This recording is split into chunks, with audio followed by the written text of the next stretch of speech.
That wonderful tune was the great Marcel Dorf of MMA DNA singing Burn Baby Burn, Disco Fever. What is up, people? We're back.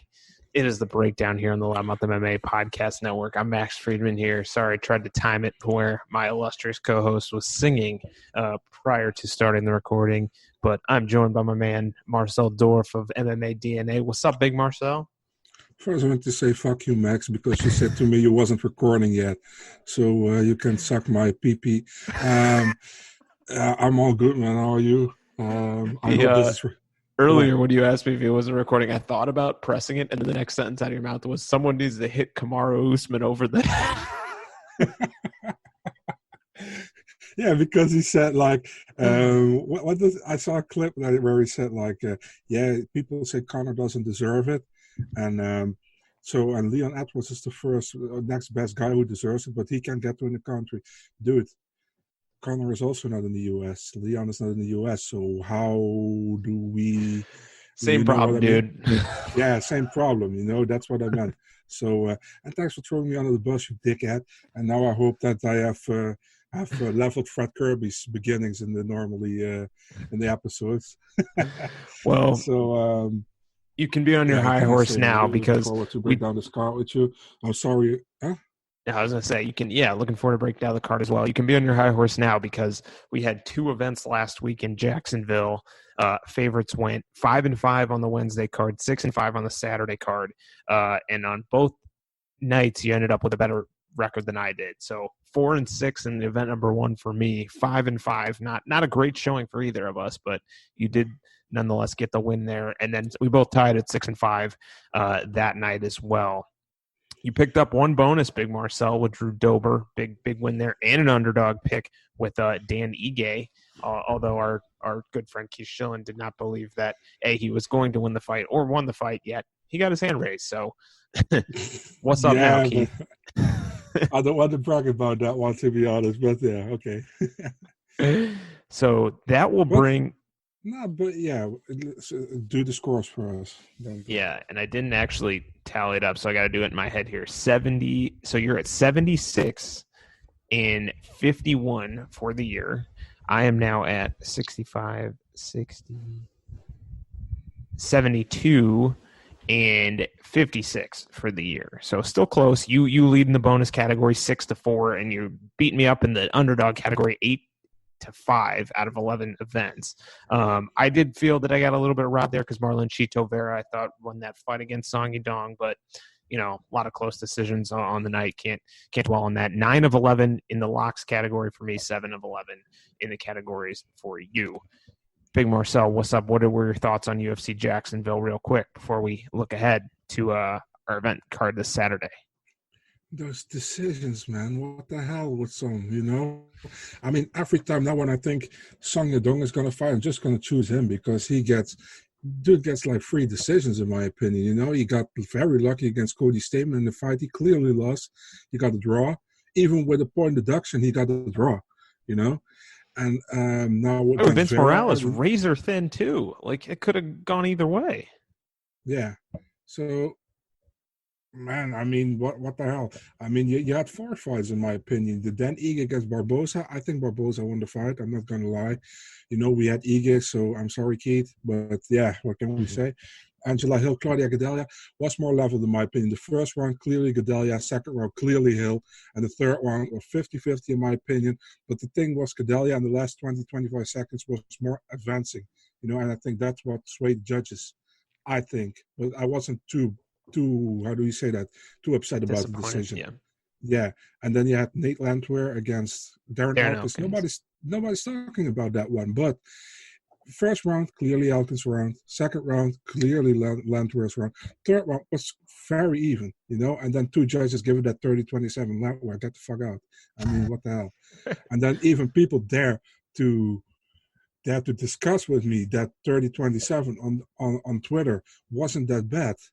Dude, you shouldn't be allowed to watch MMA at all, in my opinion.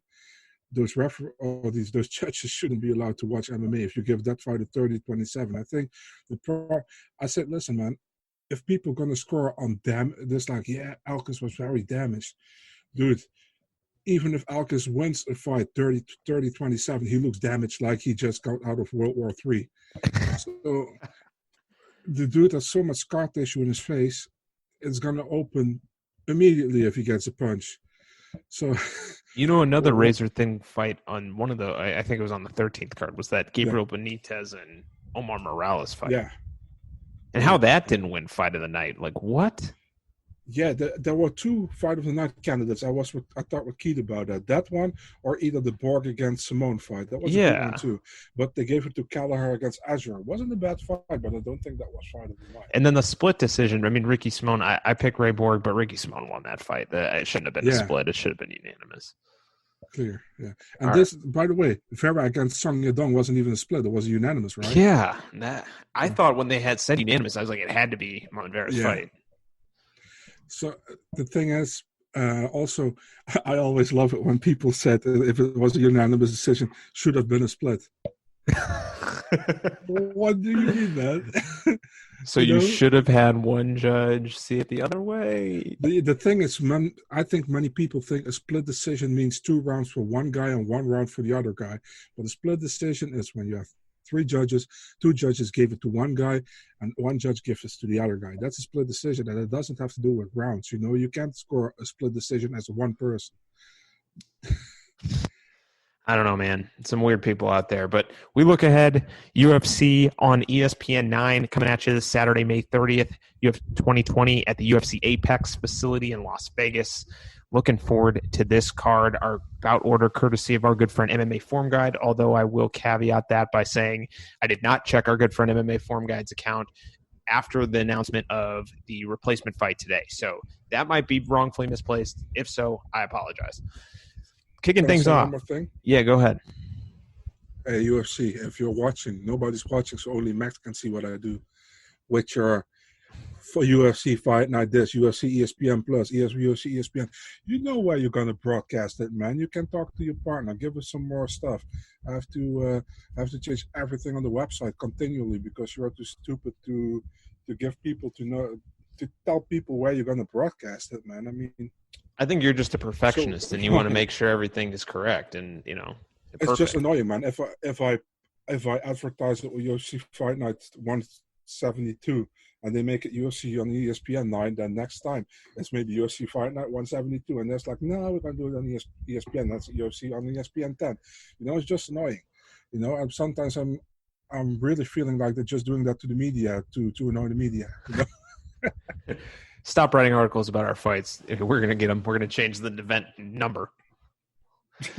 All right. Bantamweight's kicking things off here. Chris Gutierrez against Vince Morales. Very close, according to Vegas. Gutierrez minus 115. Vendetta, Vince Morales minus 105. And this is an iridium on iridium matchup here. Both guys represented by the talented sports agency. El Guapo Chris Gutierrez 14-3-1 as a pro. He is 2-1 in the UFC, coming off back-to-back wins over Geraldo de Freitas and Ryan McDonald.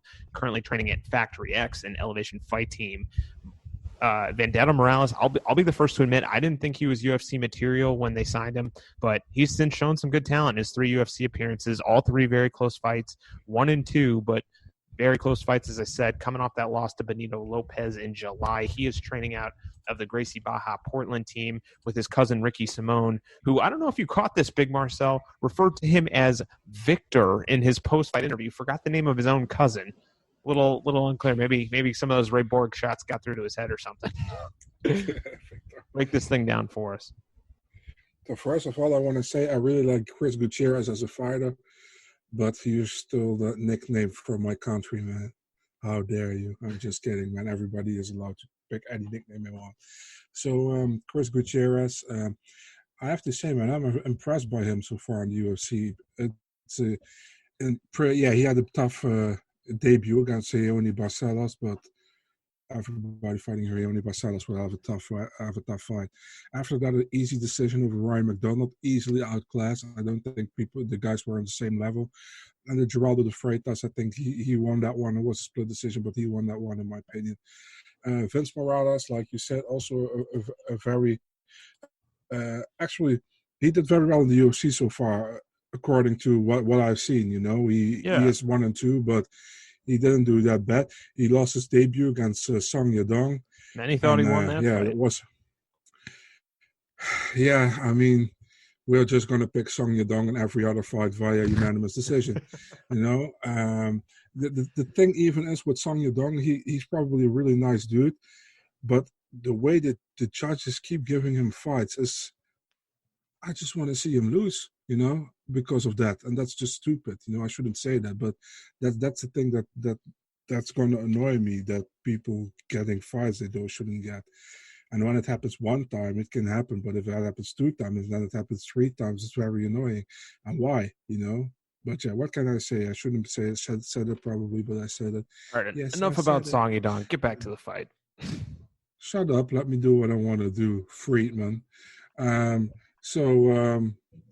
he's probably, he only gives me always an hour for recording. So he probably has to go potty or something. I don't know. But he can't even laugh about it, but okay. I think Chris Gutierrez takes this fight. I'm taking him via unanimous decision, but I think it will be a close fight. I think it will be a fun fight, a fun opener for the card. Yeah, it's a close fight. Tough to pick. I'm going to also go El Guapo by a split, though. All right. Sticking around at 135, and this is yet another battle here with a pair of Iridium Sports bantamweights going head-to-head again. Casey Kenny, -270 favorite against Louis Smolka at +230. Kenny, 13-2-1, very impressive 29-year-old. 6-fight win streak last time out was snapped by Merab Dvalishvili. If you listen to our good friend Craig Allen's Fight Night Picks, he did a hell of a Matt Serra impression with, "Keep it up, Merab!" Not as good as his. He's 2-1 in the UFC now. Only career loss on Dana White's other than the Merab fight, Dana White's Contender Series, highly contentious bout with Adam Antolin, who, one of those guys I like to point out, hit the trifecta with the UFC, the Ultimate Fighter, Dana White's Contender Series. Dana White's looking for a fight. Louis Smolka, The Last Samurai, 16-6 as a pro, 2-1 in his second UFC stint, but is coming off a TKO finish of Ryan McDonald last September. He has 14 finishes in 16 pro wins. I mean, on paper, I'm going to go first here, Marcel. To me, Kenny's the much better fighter, and I can't see him losing this one. I got him by a decision. What you got? I have Matt Serra for you.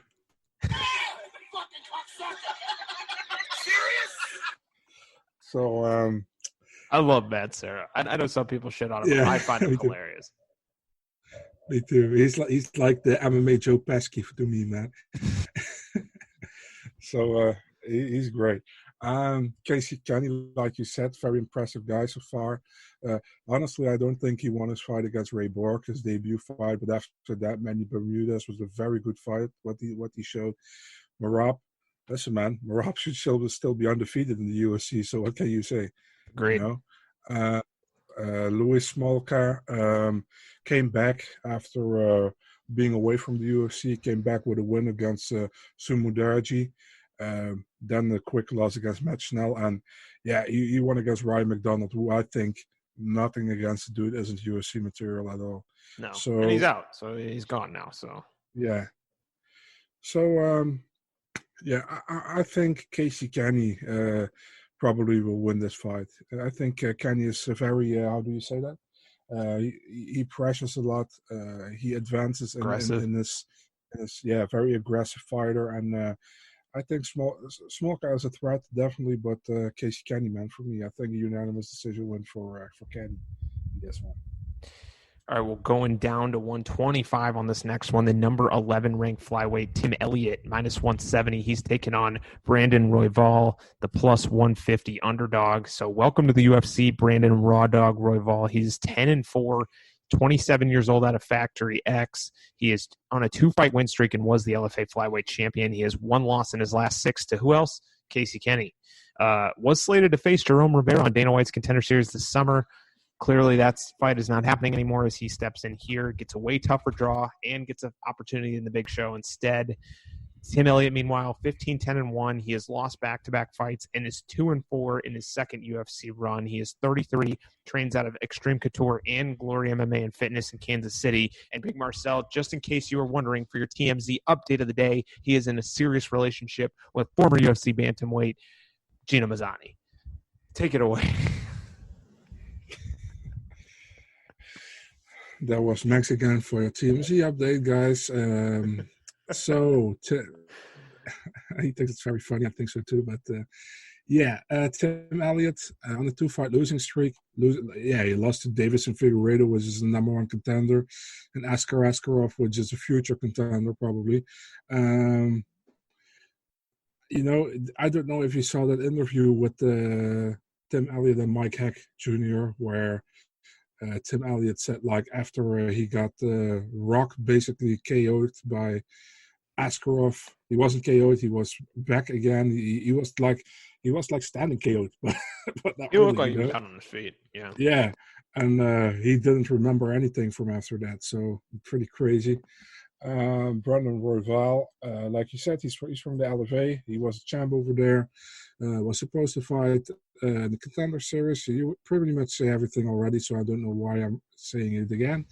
Hard one, man, but I think Brandon Royval takes the decision here, man. I think Tim Elliott, he's fun to watch, but he's too inconsistent for me, man. I think the downfall from Elliott all the time is that he shows up and then it's not that great, and then he never can take how do you say that, a certain thank you for filling me in here, Max. I really appreciate it. I don't know what you're trying to say, so I'm just he can never take dominant performance. He can never chain wins together. Consistency. Yeah, exactly. So I'm taking Brandon Royval via a unanimous decision win. Well, I'm going to go Elliott all day here. I think these are the fights he thrives in. I think he underperforms in those fights where he's clearly the underdog, but this is the type of fight I think my man Awkward MMA gets it done here by a unanimous decision. All right, light heavyweights on deck. By the way, can I ask you something? Go for it. Elliott normally had always James Krause in his corner, right? Yeah, that's a good point. So James Krause sitting out this fight because Brandon Royval out of Factory X, very familiar with James Krause as well. Tim Elliott, good, his head coach, James Krause as well, sitting out. So don't expect to see James Krause in the corner. I was wondering, so that's cool. That's a good update, man. Yeah, I think it was our friend James Lynch put that out there. One of the other guys who does all the interviews put that out there. Light heavyweights Jamal Hill and Clayton Abreu on deck. Jamal Hill minus 125, Clayton Abreu plus 105. And Marcelino, why don't you start things off for us here? So Jamal Hill with the silent H. It was impressive on the Contender Series. He defeated Alexander Popek, who did well in Titan before he defeated the Dutch guy, Niels van Noord. I don't know if you're familiar with him. Great, very good debut against Darko Stosic. I think you picked him in that debut. I picked Stosic, if I can remember correctly. Mm-hmm. But that was one of your better picks of 2020. Opposite of mine, because I'm still leading this, so I just have to put that out because last year you blasted me. Clayton Abreu has actually done pretty well in the UFC, in my opinion, man. Except for his Magomed Ankalaev debut, which was on short notice. I think he defeated Sam Alvey and he got robbed against Shamil Gamzatov, in my opinion. I thought he clearly won that fight. So it's hard. I think Abreu definitely has the advantage in how do you say that? In that he has more fights. Experience. Thank you. I always can't get that word. I don't know. I'm taking Hill, man. I was impressed by Hill. I think he gets it done. Unanimous decision. I think Abreu will gas in the later rounds. So I'm taking Hill here. Yeah, sweet dreams, Jamal Hill. He's training in Michigan. He works really closely with LFA heavyweight champion Brett Martin, who I expect to see in a big promotion soon. And I agree with your assessment on Abreu. You want to hear something sad, Big Marcel? We both picked Abreu over Magomed Ankalaev. Oof. Yeah, what the hell? Yeah. What were we thinking? I'm going Hill, too. I think he's got a well-rounded striking arsenal. He avoids the takedowns and gets it done decision. All right, fun fight on deck. Billy Quarantillo and Spike Carlisle at a catchweight of 150 pounds. Quarantillo is the minus 155 favorite. Spike Carlisle plus 135. I mean, props to Spike Carlisle, the Alpha Ginger, flawless UFC debut, coming in on short notice.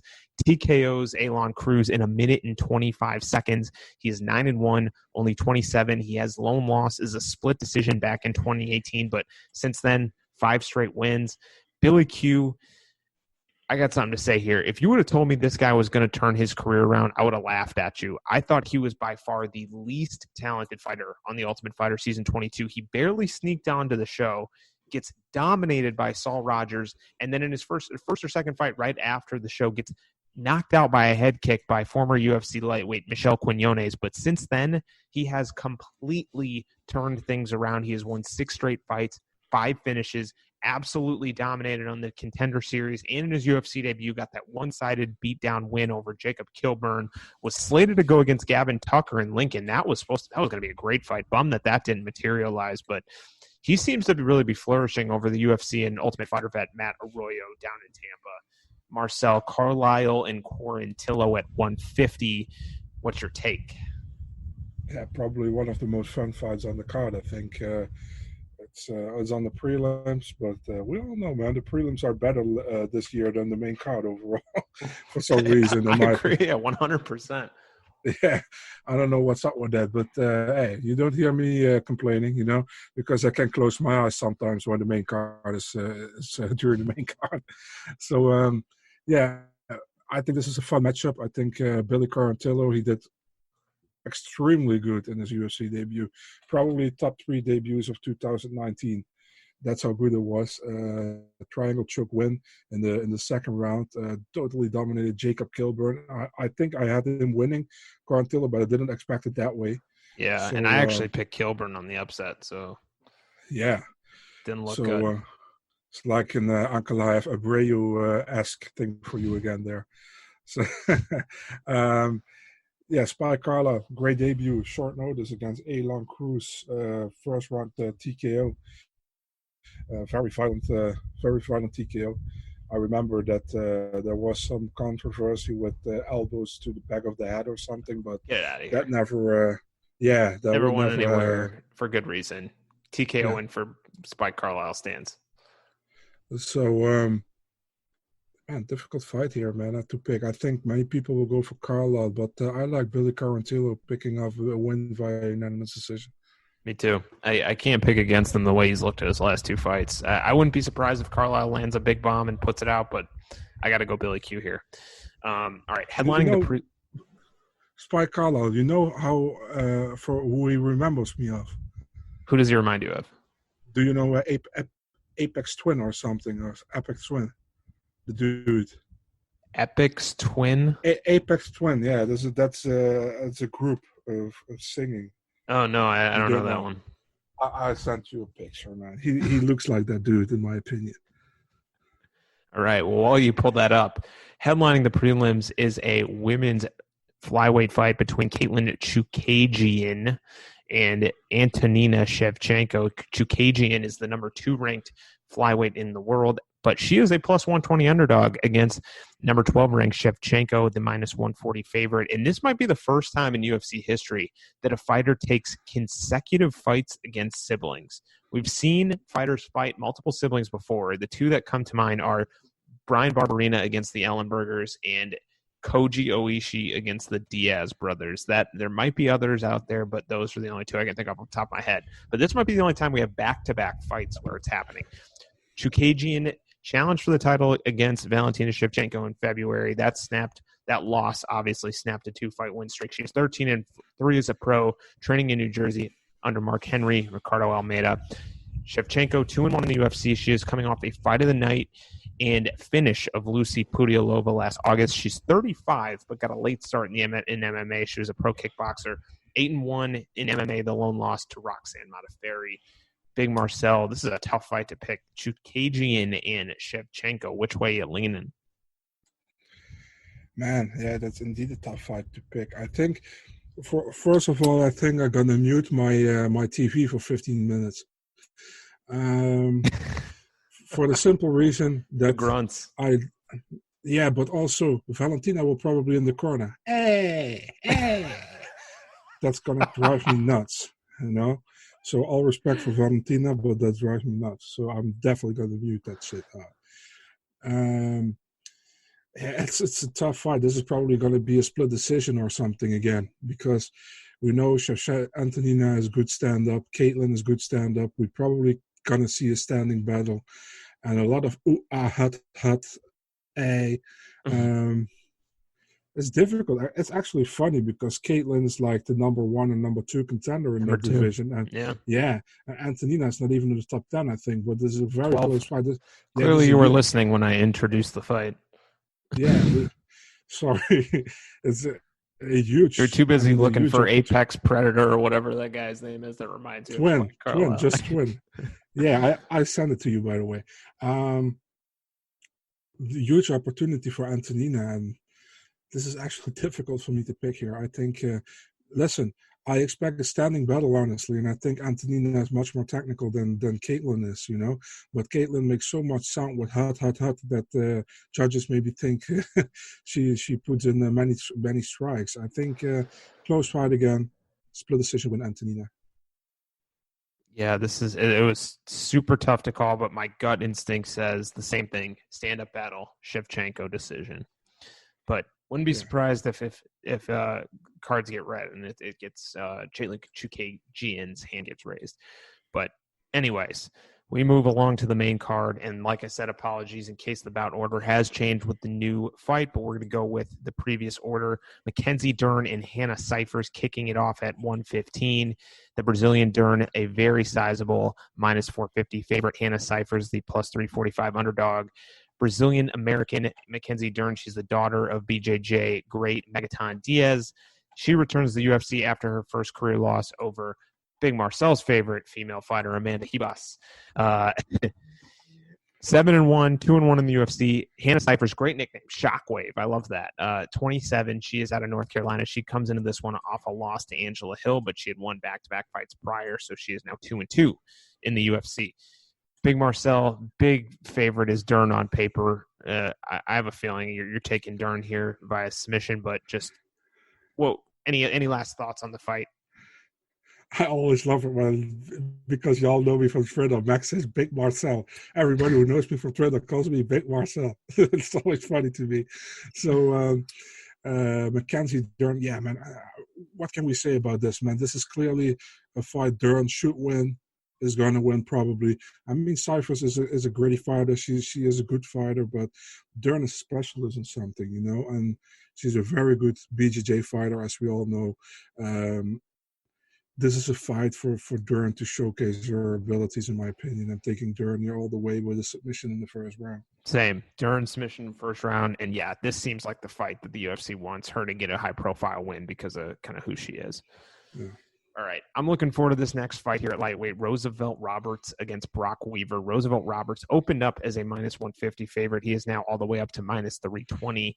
Brock Weaver is plus 260. Big Marcel, this is not as applicable now, but I was going to open it up saying trapped all day, play all night. This is the life of a go get a. And then I find out that Roosevelt Roberts changed his nickname to Predator. You're taking something that like 5 other guys have. Go Get It was awesome. What are you doing? All right. You know what? I'm too upset to break this down. Kick things off for us. Just like Diablito Turbo. Yeah. Well, you're going from one awesome nickname to something completely inferior. What are you doing? Yeah. So Roosevelt Roberts, I honestly think that he preferred to name Abraham Roberts because he has an Abraham Lincoln tattoo on his chest, another Roosevelt tattoo on his chest. I'm sorry, man. That was a very bad one, but still. It may, thoughts, deep thoughts. Yeah, definitely, dude. You have no idea how many people, when I posted this fight announcement on Twitter and Instagram, talk shit about both guys' tattoos. You have no idea how many. The majority of the comments was about the tattoos, and even like I'm gonna let me check. So even Roberts reacted to one guy on here. Let me check what they said. Um, here it is. One guy's, how is Roosevelt Roberts not in the conversation for worst tattoos in the world? And my laugh my fucking ass off. And then Roosevelt reacts, no doubt, with this. Oh, he responded. That's awesome. Yeah. So, man, I think I think many people's going here with Brock Weaver because dude is a character, and they want to see him have him success. But, man, I think this is the worst matchup for him, man. Roosevelt Roberts is a very good fighter, very versatile as well, very, very strong on the ground, very strong striking as well. Man, give me Roosevelt Roberts here, man, probably via a rear naked choke or a guillotine choke in the first or second round. I think he finishes it. Dude, Ro Roberts 9-1, 3-1 in the UFC. He's coming off a decision win over Alex Yakovlev, who our good friend Keith Schillen was very adamant that Yakovlev was going to win that fight. How'd that one go for you, Keith? Meanwhile, he trains out of the Carlson Gracie team in California alongside UFC lightweight Jalen Turner. Brock Weaver 15-4. He's a big personality. You mentioned that. Won his UFC debut by a disqualification over Kazula Vargas, who, oh man, was Mac's favorite fighter, dominating the fight, and then he knocks him out with an illegal knee. It's like, oh my goodness. Come on, man.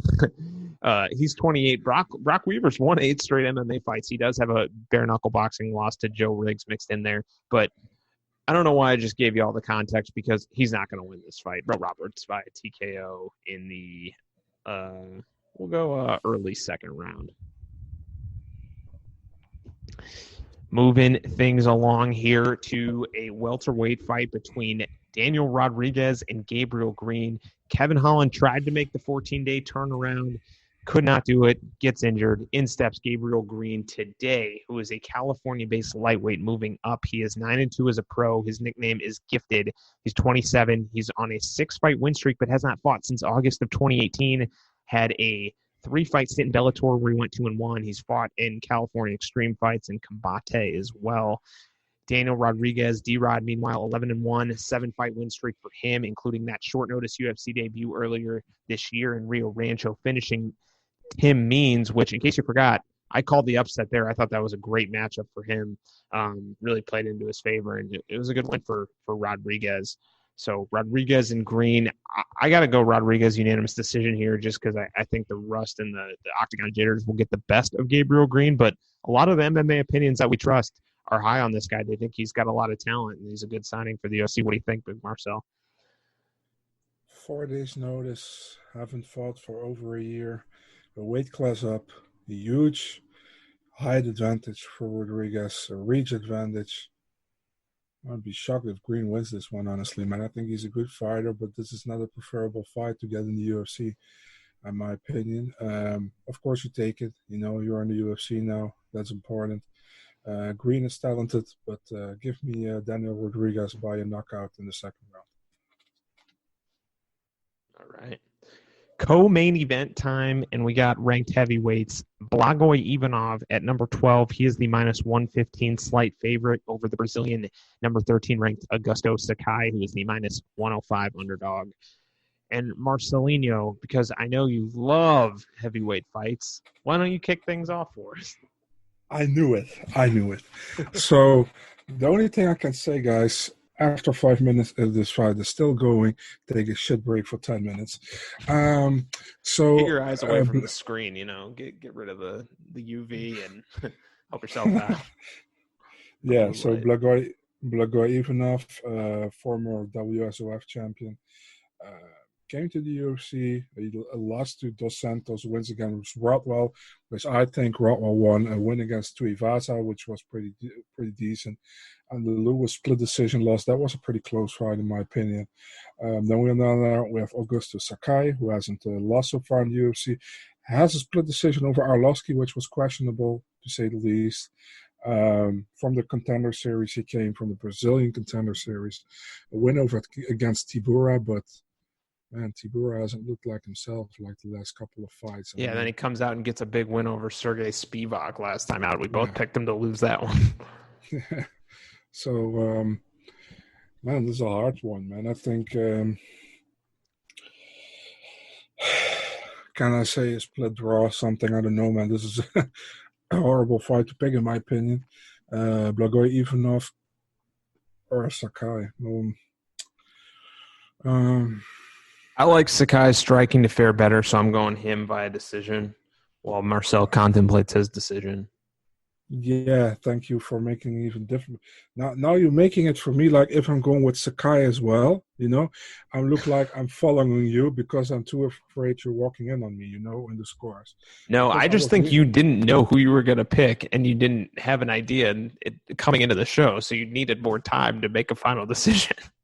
Yeah, I honestly still don't know who I'm going to pick because this is so close, Listen, Ivanov is inconsistent in my opinion, and Sakai has showed pretty decent fights in the UFC so far, but the decent fights he showed, they were pretty short, So, oh man, taking Sakai, and please let it be a first round knockout. All right. And if Sakai doesn't get the first round knockout, let it be Ivanov. It's going to be a snoozer. Yeah. All right. Well, we go to the main event, and this is an awesome fight.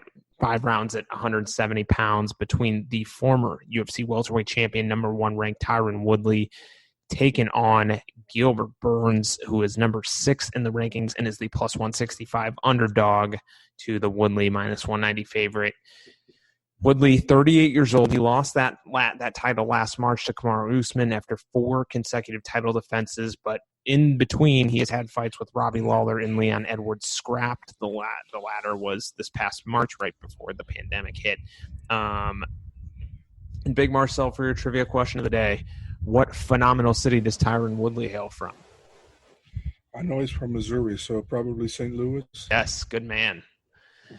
Gilbert Durinho Burns, the UFC's everyman these days. He keeps taking short notice fights and winning them. That move to 170 really has done him wonders. He is 4-0 in the UFC as a welterweight, 3 straight at this stage. He did win his UFC debut at welterweight as well. I believe that was over, I know this, Andreas Stahl, Real Steel Stahl, I believe, if I'm remembering correctly. That's 100% sure. Yeah, I'm pretty sure that's who it was. 5-fight win streak. He is coming off a TKO win over Damian Maia in Brazil in March. Big Marcel, give us your thoughts on this UFC welterweight main event while I look that up on who Gilbert Burns' UFC debut was against. Okay, trademark MMA. Let me think. Gilbert Burns, we all know he has a very good ground game. Striking has seemed to be getting better as well in the cage. Tyron Woodley speaks for itself, man. Was a very, very good champion in my opinion. People don't give him credit for it, but he's a very good fighter in my opinion. The thing is, people forget what Tyron Woodley did in the division. People might think he's boring, but he adjusts to the fighter he's fighting. He fights Stephen Thompson, and he adjusts to Stephen Thompson's fighting. So he wins that fight. The second time, first time was a draw. He fights Damian Maia. He stops 24 takedowns. He wins the fight. He fights Robbie Lawler, who has heavy KO power. He knocks him out in the first round. Then he fought Darren Till, who was actually not on Woodley's level at all. So, and then he fought Usman, and he lost via pretty much a wrestling clinic, which I was shocked about to see, honestly. And still, props to Usman for what he did there. So, I think people underestimating Woodley. I think Woodley's taking this fight, man. I really like Gilbert Burns. I think he's a great fighter. I really have respect for him, appreciate him. But man, Woodley knows how to fight in 5-round fights. He has done that so many times, and Woodley has the advantage here, in my opinion. If it comes definitely to the stand-up, the grappling, not the BJJ grappling, but definitely the wrestling. The grappling in the wrestling department is better with Woodley's, in my opinion. So, if Woodley doesn't get caught with something on the ground, I see him winning this one via unanimous decision. Yeah, I gotta go St. Louis's own. I mean, if I'm gonna always support my hometown fighters, Tyron Woodley, Michael Johnson, Sean Woodson. But if they, if the not a good matchup, I'm going to pick against them, just like I picked against Michael Johnson against I Thiago just want to say, man, Moises. you're not gonna pick twice against a guy from your Yeah, from can't your go back city. to back. Tyron Woodley decision for me as well. All right, time to hand And a out. very angry Dana White after that. Handing out bonuses here, and I am up first for fight of the night. My pick is going to Billy Q, Quarantillo, and Spike Carlisle. Where you at, Marcel? Yeah, that's a difficult one actually. I was thinking about Blagoy Ivanov and against Augusto Sakai, but then I woke up and I'm going with. Hmm, it's either that one you say, but I'm not going to be a bitch and pick that one. I'm taking Tim Elliott against Brandon Royval or Not a bad Royval. pick. I like that too. All right, you got performance of the night bonuses. You got to hand out 2 official ones and 2 backups. Well, Give it a go. Mackenzie Dern, obviously. Um, I think Roosevelt Roberts, man. I mean, also the UFC is heavily invested in Brock Weaver as well, so they are like, oh, Roosevelt Roberts has finished him, so we're going to give him the bonus. So those two. Back up, Billy Q. No, not Billy Q. I think that will be a decision. Back up will be Jamal Hill and D-Rod. Yeah, so I've only picked 2 finishes and the same as you. So Dern and Roberts for me. And my backups, I guess, are going to be let's go Tim Elliott and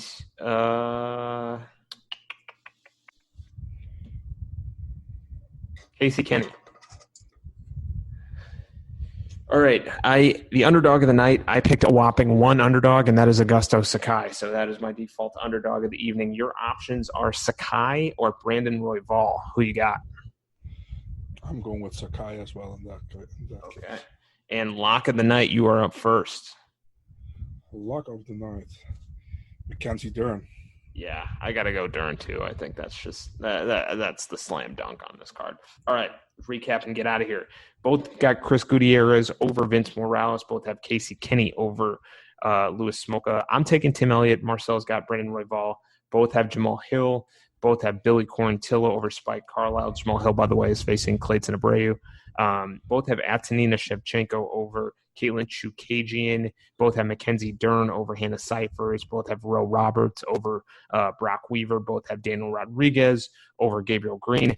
Both have Augusto Sakai in the co-main event over Blagoy Ivanov, and both taking Tyron Woodley to win in the main event over Gilbert Burns. Fight of the night for me is Billy Quarantillo and Spike Carlisle. For Marcel, it's Tim Elliott, and Brandon Royval.